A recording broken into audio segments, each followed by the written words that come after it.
ជំរាបសួរអតិថិជនទាំងអស់គ្នានេះគឺជារបៀបនៃការទូទាត់ប្រាក់តាម KHQR ស្វ័យប្រវត្តិដើម្បីអាចធ្វើការទូទាត់បានជាដំបូងគឺយើងអាចធ្វើការចុចមកត្រង់កន្លែងនេះមកបើសិនជាអតិថិជនទាំងអស់គ្នាចេញទម្រង់បែបនេះមានន័យថាគណនីឆាតគេរបស់អតិថិជនទាំងអស់គ្នាត្រូវបានធ្វើការ expire ដោយដែលបានឃើញអញ្ចឹងគឺខ្ញុំ expire តាំងពីខែ9 2025អញ្ចឹងខ្ញុំអាចធ្វើការប្រើប្រាស់នៅមុខងារណាមួយបានទេអញ្ចឹងបើសិនជាចេញបែបនេះអតិថិជនទាំងអស់គ្នាអាចធ្វើការទូទាត់ផ្ទាល់បានដោយយើងមានកញ្ចប់តម្លៃដោយដែលបានឃើញហ្នឹងបើសិនជាយើងរើសយកពាក្យថា select package នេះយើងអាចធ្វើការជ្រើសរើសតាមរយៈ pay with KHQR នេះបានតែបើសិនជាករណីពេលខ្លះយើងអត់ដឹងថាតើមុខងារវាមានអីខ្លះយើងក៏អាចធ្វើការចុចត្រង់កន្លែងពាក្យថាបង់ប្រាក់នេះបានហើយយើងក៏អាចធ្វើការធ្វើតាមការណែនាំឬក៏ចុចត្រង់កន្លែងពាក្យថា price list ដើម្បីចូលទៅមើលតារាងតម្លៃផ្សេងៗដែលខ្ញុំបានរៀបរាប់បច្ចុប្បន្នគឺយើងមានពីរកញ្ចប់សេវាកម្មគឺយើងមានប្រចាំខែហើយនិងប្រចាំឆ្នាំដោយប្រចាំឆ្នាំខ្ញុំបានធ្វើការបញ្ចុះតម្លៃ 40% ជូនហើយខ្ញុំក៏គ្រោងនឹងធ្វើការដាក់មាន3ខែហើយនិង6ខែផងដែរអញ្ចឹងសម្រាប់អតិថិជនដែលគាត់ស្រឡាញ់ពេញចិត្តទៅលើសេវាកម្មណាមួយអាចធ្វើការជ្រើសរើសបាន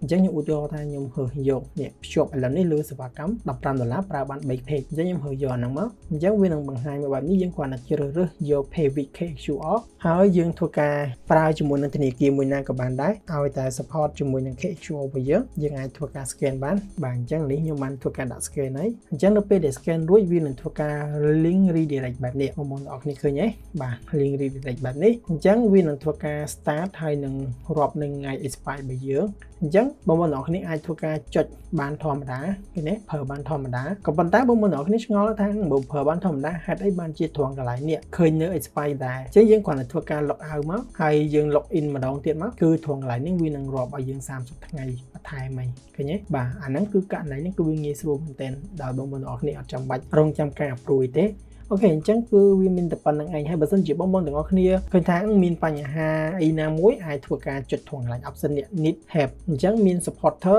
ចាំបងប្អូនទាំងអស់គ្នាអាចតាមខ្ញុំឬក៏តាម Telegram ជាទូទៅខ្ញុំ active ជាមួយនឹង Telegram ច្រើនជាងអញ្ចឹងណាអញ្ចឹងអាចតាក់ទងមកតាម Telegram របស់ខ្ញុំមកហើយនៅក្នុងហ្នឹងវាមាន option ផ្សេងៗទៀតបងប្អូនទាំងអស់គ្នាអាចមើលបានថាត្រូវធ្វើបែបណាឬក៏សេវាកម្មអីផ្សេងបាទយើងអាចមើលបន្ថែមបានអញ្ចឹងណានៅក្នុងហ្នឹងមានច្រើនហើយបាទមានច្រើនជាសម្រាប់បងប្អូនដែលគាត់មើលហើយត្រូវការទូទាត់ត្រូវការបង់អីអាចធ្វើការសាក់លបងបានយល់គឺសុវត្ថិភាព 100% ហើយបើសិនជាបង់ទៅឃើញថាខ្លាចមានបញ្ហាជាបញ្ហាចុះអីបងប្អូនទាំងអស់គ្នាអាចតាក់ទងមកខ្ញុំបានហើយយើងក៏អាចចុចត្រង់កន្លែង renew នេះហើយបងប្អូនទាំងអស់គ្នាបើចង់បង់អីខ្លាចបញ្ហា error អីក៏អាចធ្វើការប្រើប្រាស់តាម menu បានដែរនេះដាក់ scan តាមនេះមកបាទគាត់ថាតាម menu វាអត់ស្វ័យប្រវត្តិទេតើខ្ញុំ approve តែបើតាម KHQR គឺខ្ញុំអូតូបន្តិចតែម្ដងបាទអញ្ចឹងវីដេអូរបស់ខ្ញុំគឺមានតែប៉ុណ្្នឹងឯងបាទអរគុណ